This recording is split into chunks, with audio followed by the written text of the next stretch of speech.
Hello friends, ఎలా ఉన్నారు? మీరు బాగున్నారనుకుంటాను. నేను బాగున్నాను. పోతే ఇంకోటి ఏంటంటే ఇవాళ ఏం కూర చేయాలనేది ఏం అర్థం కాలేదు. ఫ్రిడ్జ్ ఓపెన్ చేస్తే ఒక క్యారెట్ ఉంది, బఠానీలు, పచ్చి బఠానీలు ఉన్నాయి. అప్పటికప్పుడు కనుక్కున్నాను కాబట్టి నానబెట్టి అది కుక్కర్లో ఉడకబెట్టుకునే దానికి పెట్టుకున్నాను. ఇవన్నీ క్యాప్సికమ్, 3 రకాల క్యాప్సికమ్లు ఉన్నాయి. అవేంటంటే గ్రీను, ఎల్లో, రెడ్, కొంచెం ఆనియను. సో వీటితో నేను ఇప్పుడు వెజిటబుల్ రైస్ అంటారో వెజిటబుల్ పులావ్ అంటారో ఏదన్నా ఇది తినబులుగానే చేస్తున్నాను. చాలా మినిమమ్ మసాలాతో సింపుల్గా, స్పైసీ లేకుండా ఎవరైనా తినేట్టుగా, ఎక్కువ వెజిటబుల్స్, తక్కువ రైస్ అనమాట. సో ఇవి ముందు వేస్తున్నవి ఇలాచి, లవంగ, పట్ట, కొంచెం జీరా, ఒక 4 జీడిపప్పులు కొంచెం పగలగొట్టేసాను.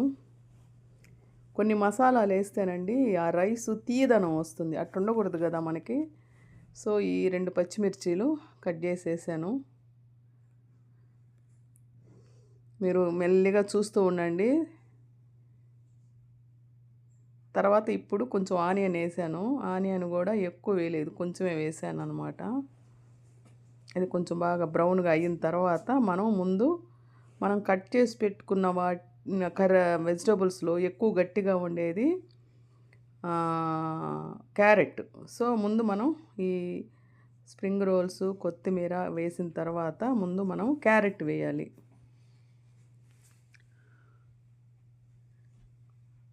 ఇది స్ప్రింగ్ రోల్స్ అంటే ఆనియన్ చెట్లది, మా ఇంటి దగ్గరే ఉంటే అది వేసాము. ఇదిగోండి, ఇది ముందు క్యారెట్. ఇది క్యారెట్ వేసిన తర్వాత మనం కొంచెం ఇప్పుడు ఒక రవ్వ సాల్ట్ వేసుకోవాలి. మిగతా వెజిటబుల్స్కి సాల్ట్ పడుతుంది కానీ క్యారెట్కి కొంచెం ముందుగా వేసుకోవాలి. ఇదిగోండి, ఇవంతా వేసి మనం ఆ చెమ్మతోనే మనం దాన్ని మూత పెట్టి కొంచెంసేపు స్టీమ్లో ఉడికించుకోవాలి.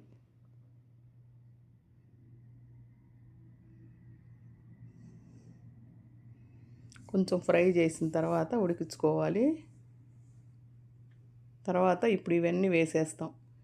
3 రకాల క్యాప్సికమ్లు, రెడ్, ఎల్లో అండ్ గ్రీను, ఇవన్నీ వేసేస్తాము.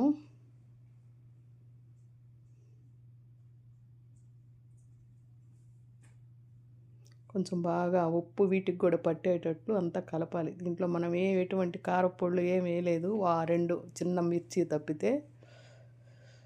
ఇప్పుడు దాన్ని మూత పెట్టి ఆ స్టీమ్కి, ఆ ఆవిరికి, ఆ చెమ్మకి అది కొంచెం మెత్తబడుతుంది అనమాట.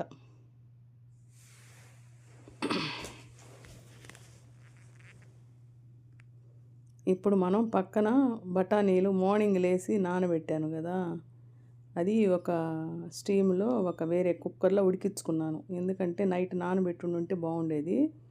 అప్పటికప్పటికి అనుకోవడం వల్ల నానబెట్టి కుక్కర్లో ఉడకబెట్టాను.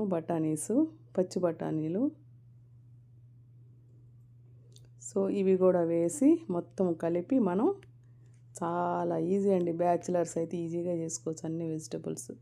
ఇంకొక విషయం తెలుసా, ఈ వెజిటబుల్స్ అన్నీ కట్ చేసి ఒక బాక్సులో అమ్ముతారు ఇక్కడ అమెరికాలో. సో మనం రైస్లో కలుపుకోవడమే.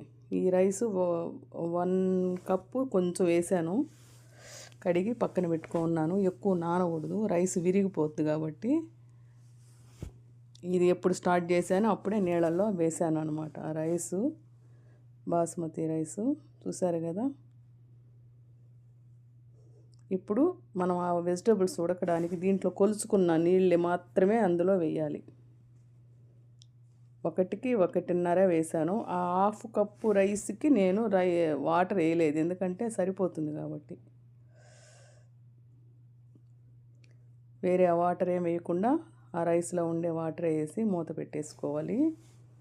ఇది బాగా ఉడికిన తర్వాత మనం ఉప్పు చూసుకుంటాము.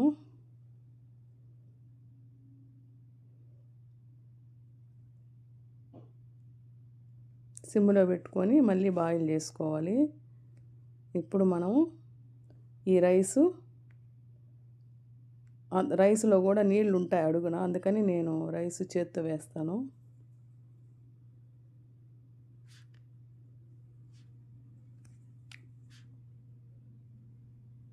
అట్లా వేసేసామనుకోండి రైస్లో ఉండే వాటర్ కూడా ఎక్కువ అవుతుందేమో అందుకని మొత్తం వేసిన తర్వాత ఇప్పుడు మనం కొంచెం అటు ఇటు కలిపెట్టుకోవడమే. ఎందుకంటే పైకి కిందకి కలిపెట్టుకుంటే ఈ రైస్ అంతా అడుగునికి వెళ్ళిపోతుంది.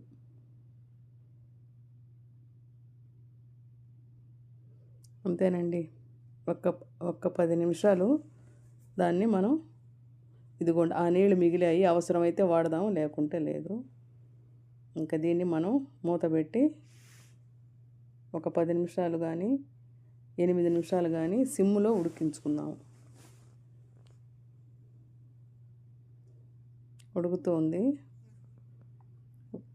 వాటర్ ఉందా లేదా అనేది మనం ఒక్క రవ్వ టెస్ట్ చేసుకుంటాము. కొంచెం ఉంది ఇంకా వాటరు, సరిపోతుంది.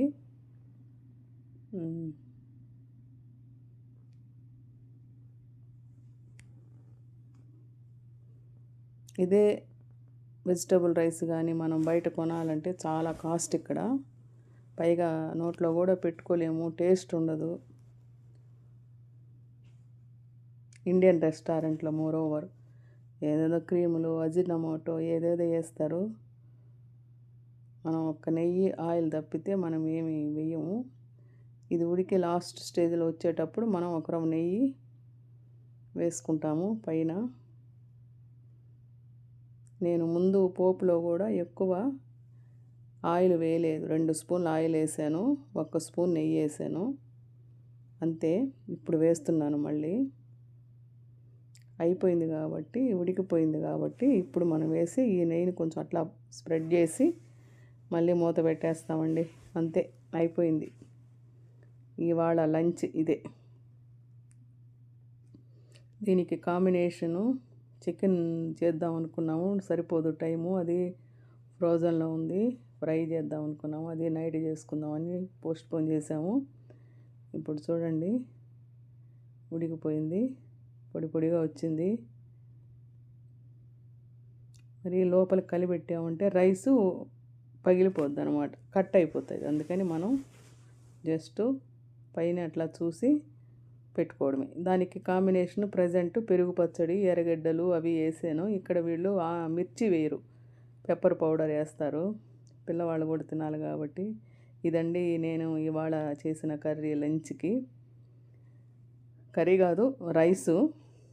ఈ వీడియో మీకు నచ్చితే లైక్ చేయండి, షేర్ చేయండి, సబ్స్క్రైబ్ చేయండి. చాలా డెడ్ ఈజీ అండి ఈ రెసిపీ.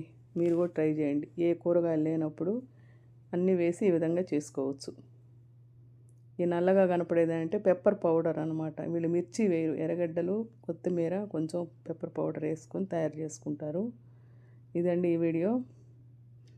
నచ్చితే లైక్ చేయండి, షేర్ చేయండి, సబ్స్క్రైబ్.